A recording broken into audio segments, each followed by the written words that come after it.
Hi everyone, and welcome back to Stick Happens. Today we're getting into petty revenge Reddit stories, and we're just going to dive right in. First off, we have Do It, Scam the Scammer Back. I got scammed last week by a guy on Craigslist. He sold me what I thought was a good working washing machine. He stayed with me for the first 5 minutes to make sure it worked well enough before I paid him $400 cash. Then it stopped halfway through the rinse cycle. The thing, it didn't work. So I message him, hey, this washer isn't working, what gives? I look up videos and spend 2 hours trying to fix it myself. The machine is a piece of garbage. No response. I'm pissed that I got scammed, but then I find more of his Craigslist postings. This guy must have a warehouse of broken appliances waiting to scam people with.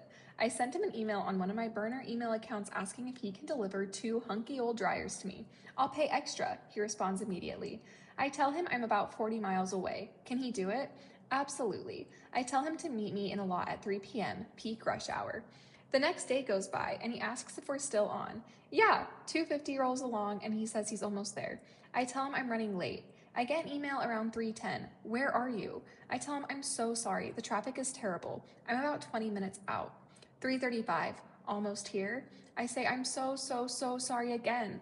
I ask if he can pull the big ol' hunky dryers out of his car so we can load them up faster. I'm almost there. He says he will. 3:45. Here yet? His messages kept coming in. He sent me one last sweet note around 4:30 saying he was leaving now. Thanks for wasting his time. Heading back into the sweet traffic. I lost $400, but man, it felt good to waste a scammer's time. Next up, when I was 8 years old, I did something petty and nasty to my abusive mom. I'm 24 now, but when I was a kid, my mother was very abusive and cruel towards me. She neglected me when it came to clothes, etc., but my siblings always had nice clothes while I was stuck with old ones that didn't fit. My mother always had her hair and nails done. She used the disability money she got for me on anything but me. She always saw me as a money bag. When I was 8, my teacher noticed my hair was never brushed, my clothes were never washed, my clothes didn't fit. My teacher asked what was going on, and I told her the truth about everything. The next day I came to school, she gave me nice shoes and nice clothes.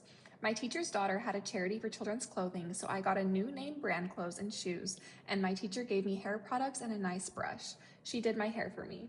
That day, I came home from school in new clothes. My mother gave me a dirty look and demanded to know where I got my clothes from. I told her my teacher gave them to me. She got angry and said, oh, so now your teacher thinks she's better than me because she can afford nice things? The thing is, she could afford them. She just didn't want to give me things I needed. She grounded me because my teacher gave me nice things and I was banned from going to the family trip. I felt so sad and angry. I wanted to run away. I had an idea in my head, which was impressive for my age. I was sweating a lot that day. I took my mother's pillowcases and rubbed them between my sweaty butt cheeks. They had a bad smell from the sweat. Then I grabbed one of her favorite t-shirts and used it to wipe my behind with after using the bathroom. Keep in mind, I had diarrhea too. Hours later, I heard my mother gagging and talking about how nasty her shirt and pillow sheets smell. Going right into our third story. My sister's boyfriend is a man baby, so I dry our sink with her towel. I think this is genuinely the pettiest thing I've ever done in my life, and I just have to share because I feel kind of joyful doing this. Me, 24, and my sister, 28, live together in an apartment our parents bought for us. Currently, my sister is doing her medical specialization and barely stays at home.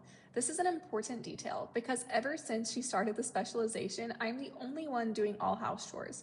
I don't really mind doing all the chores, especially because she barely stays at home. But one thing I expect is if I'm doing all the chores, the house organization and cleanliness should be respected.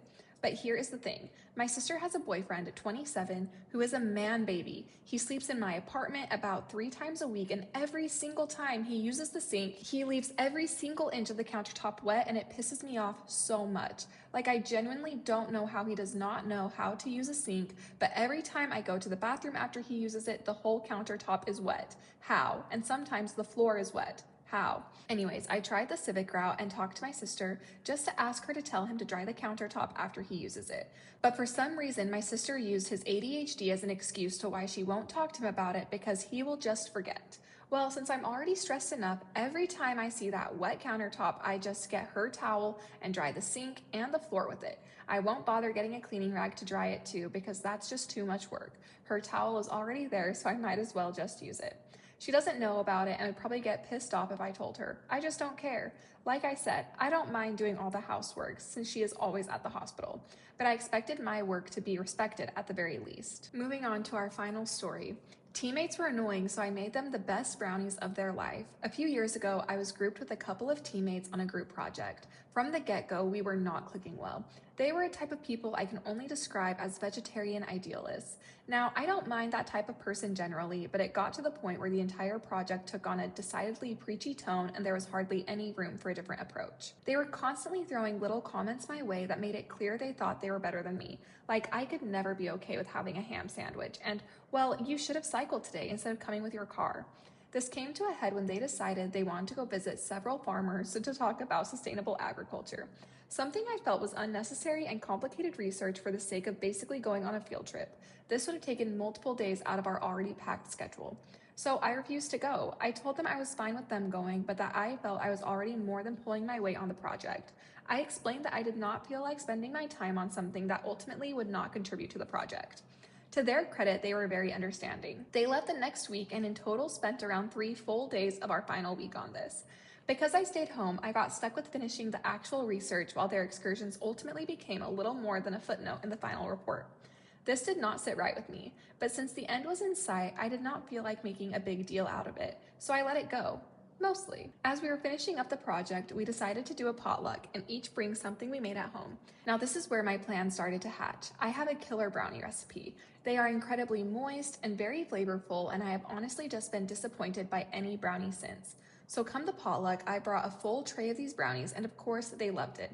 Everyone came for seconds and the entire thing was empty before the end of the day. Then came the inquiries for the recipe. OMG, these are so good. Please send the recipe to me. No way, I need this recipe. Of course, I promised I would send it at a later time, but never planned on doing that.